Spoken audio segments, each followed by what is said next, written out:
Hello student, हमारा chapter चल रहा है ह्यूमन रिप्रोडक्शन, जिसमें हम पढ़ रहे हैं मेल रिप्रोडक्टिव सिस्टम के बारे में। तो अपने प्रीवियस वीडियो में हमने मेल रिप्रोडक्टिव सिस्टम में कौन कौन से ऑर्गन्स आते हैं इसके बारे में पढ़ा था, और जो हमारी टेस्टिस होती हैं यानी कि प्राइमरी जो मेल रिप्रोडक्टिव ऑर्गन है टेस्टिस, उसके एक्सटर्नल स्ट्रक्चर के बारे में जाना था। और आज हम टेस्टिस के इंटरनल स्ट्रक्चर की स्टडी करेंगे। ये मैंने दो डायग्राम बनाए हैं, एक में एलएस दी है टेस्टिस की, एलएस यानी इस तरीके से अगर हम काटेंगे, और दूसरे में हमने टीएस, टीएस यानी ट्रांसवर्स सेक्शन। तो जैसा कि आप लोगों को बताया था कि टेस्टिस के ऊपर दो प्रोडक्टिव कवरिंग होती हैं, अंदर वाली होती है ट्यूनिका एल्ब्यूजिना और बाहर वाली होती है ट्यूनिका वेजाइनलिस। अंदर वाली जो कवरिंग है वो फाइब्रस कवरिंग होती है और वो अंदर की तरफ धंस जाती है, इन्वेजिनेट हो जाती है, जिससे टेस्टिस के जो अंदर वाला जो स्पेस है वो लगभग 250 कंपार्टमेंट के अंदर डिवाइड हो जाता है। जो अंदर वाली प्रोटेक्टिव कवरिंग है टेस्टिस की, ट्यूनिका एल्ब्यूजिना, वो इन्वेजिनेट हो जाती है अंदर की तरफ, और अंदर की तरफ इन्वेजिनेट होकर वो टेस्टिस को लगभग 250 कंपार्टमेंट्स के अंदर डिवाइड कर देती है।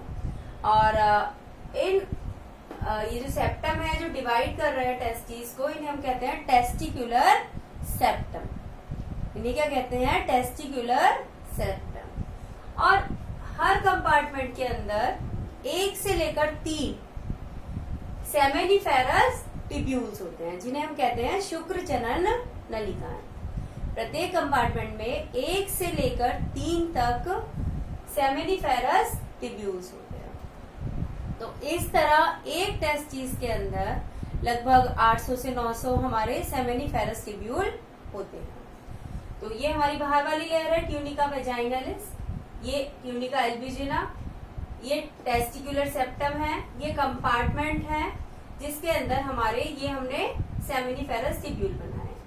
सेमिनिफेरस टिब्यूल ब्लाइंड ट्यूब होती हैं, हाईली कॉइल्ड होती हैं। ये कॉइल्ड है और इसका बाद वाला पार्ट कैसा हो जाता है? स्ट्रेट हो जाता है। तो ये हमारा सेमिनिफेरस टिब्यूल है। अब सेमिनिफेरस टिब्यूल का जो स्ट्रेट पार्ट है, वो स्ट्रेट पार्ट आपस में जुड़कर एक और नलिका बनाते हैं, एक और डक्ट बनाते हैं, उसे हम कहते हैं रेटे टेस्टिस या शुक्र जालक, रेटे टेस्टिस या शुक्र जालक। तो ये सेमिनिफेरस टिब्यूल है यानी कि शुक्र जनन नलिकाएं, ये आपस में जुड़ गई और जुड़ने के बाद इन्होंने एक और डक्ट बनाई जिसे हम कहते हैं रेटे टेस्टिस या शुक्र जालक। अब ये शुक्र जालक खुलता है वैसाइफ्रेंशिया के अंदर। ये लगभग 15 से 20 नलिकाएं होती हैं जिन्हें हम कहते हैं वैसाइफ्रेंशिया या शुक्र वाहिकाएं। तो ये कहाँ खुल रहे हैं? शुक्र वाहिकाओं के अंदर। तो इस तरीके से ये हमारा इंटरनल स्ट्रक्चर है टेस्टिस का। जो टेस्टिस है लगभग 200 से 300 यानी कि हम एवरेज लेते हैं तो 250 कंपार्टमेंट के अंदर डिवाइड होती हैं, और हर कंपार्टमेंट में 1 से 3, अगर मैक्सिमम लगाए तो 3 शुक्र जनन नलिकाएं या सेमिनिफेरस टिब्यूल्स होते हैं। अब हम सेमिनिफेरस टिब्यूल का अंदर वाला स्ट्रक्चर देखते हैं, इंटरनल स्ट्रक्चर की, उसके अंदर क्या क्या क्वालिटी होती है। इसके अलावा ये जो सेमिनिफेरस टिब्यूल है, इसके चारों तरफ यहाँ एक कनेक्टिव टिश्यू फिल होता है। अब हम आते हैं टीएस ऑफ टेस्टिस की तरफ। ये हमने सेमिनिफेरस टिब्यूल्स बनाए हैं। जो सेमिनिफेरस टिब्यूल है वो किसके बने होते हैं? जर्माइनल एपिथेलियम के बने होते हैं, जर्म एपिथेलियम के बने होते हैं। इनके बीच में कुछ बड़ी कोशिकाएं हैं जिन्हें कहते हैं हम नर्स सेल या सर्टोली सेल्स। जर्म सेल्स क्या करती हैं? जर्म सेल्स मियोसिस के द्वारा, अर्धसूत्री विभाजन के द्वारा डिवाइड होती हैं और शुक्राणु का निर्माण करती हैं, और इस क्रिया को कहते हैं हम स्पर्मेटोजेनेसिस यानी कि शुक्र जनन। इसे कहते हैं हम शुक्राणु जनन, इसे कहते हैं शुक्राणु जनन। तो ये जर्म सेल डिवाइड होती हैं, डिवाइड होने के बाद कौन से डिवीजन से डिवाइड हो रही हैं? अर्धसूत्री विभाजन या मियोसिस से, और इससे क्या बन रहे हैं? हमारे शुक्राणु बन रहे हैं। ये हमारी नर्व सेल है, इन्हें एक दूसरे नाम से भी जाना जाता है सर्टोली सेल। ये सेल जब ग्रोइंग स्पर्म होता है, स्पर्म जब बढ़ रहा होता है तो उसको न्यूट्रिशन प्रोवाइड करती है। स्पर्म बनने के बाद इन सेल्स के अंदर धंस जाते हैं और उन्हें न्यूट्रिशन मिलता रहता है। और ये कनेक्टिव टिश्यू फिल किया है हमने सेमिनिफेरस ट्यूब्यूल के चारों तरफ, और ये कुछ सेल्स और दिखाई दे रही है यहाँ। इन सेल्स को हम कहते हैं इंटरस्टिशियल सेल्स या लेडिक सेल। इन्हें दो नाम से जाना जाता है, इंटरस्टिशियल सेल या लेडिक सेल।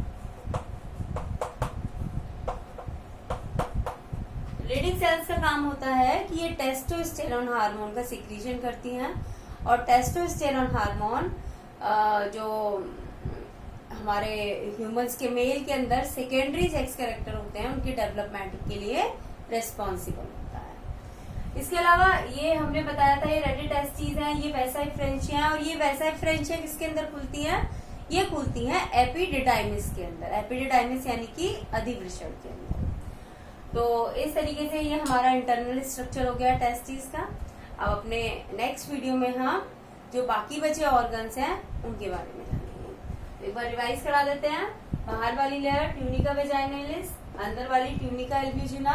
ट्यूनिका एल्ब्यूजिना इनवेजिलेट होती है अंदर की तरफ, और टेस्टिस के इनर स्पेस को डिवाइड कर देती है लगभग 250 कंपार्टमेंट के अंदर। हर कंपार्टमेंट के अंदर 3 सेमिनिफेरस ट्यूब्यूल या शुक्र जनन नलिकाएं पाई जाती हैं। ये खुलती हैं किसके अंदर? रेटिटेस्टिस, शुक्र जालक के अंदर। शुक्र जालक खुलता है वैसाई फ्रेंच यानी कि शुक्र वाहिकाओं के अंदर, और शुक्र वाहिकाएं कहाँ खुलेंगी? एपिडिडाइमिस यानी कि अधिवृषण के अंदर। ये हमने सेमिनिफेरस ट्यूब्यूल का इंटरनल स्ट्रक्चर है। ये इसकी जो ये किससे बनी होती है? जर्माइनल एपिथेलियम से बनी होती है। बीच बीच में कुछ नर्व सेल या सर्टोली सेल पाई जाती हैं। जर्माइनल एपिथेलियम की सेल मियोसिस के द्वारा डिवाइड होती हैं और शुक्राणु का निर्माण करती हैं। नर्व सेल शुक्राणु को न्यूट्रिशन प्रोवाइड करती हैं। इसके अलावा शुक्र जनन नलिकाओं यानी कि सेमिनिफेरस ट्यूब्यूल के बीच में कुछ कोशिकाओं के ग्रुप्स ऑफ सेल होते हैं, गुच्छे होते हैं कोशिकाओं के, जिन्हें हम कहते हैं इंटरस्टिशियल सेल्स या लेडिक सेल्स, और ये सेल सिक्रीट करती हैं टेस्टोस्टेरोन। तो ये है हमारा internal structure of testis. Next video में हम बाकी बचे जो ऑर्गन्स हैं मेल रिप्रोडक्टिव सिस्टम के, उनके बारे में। Thank you and have a nice day.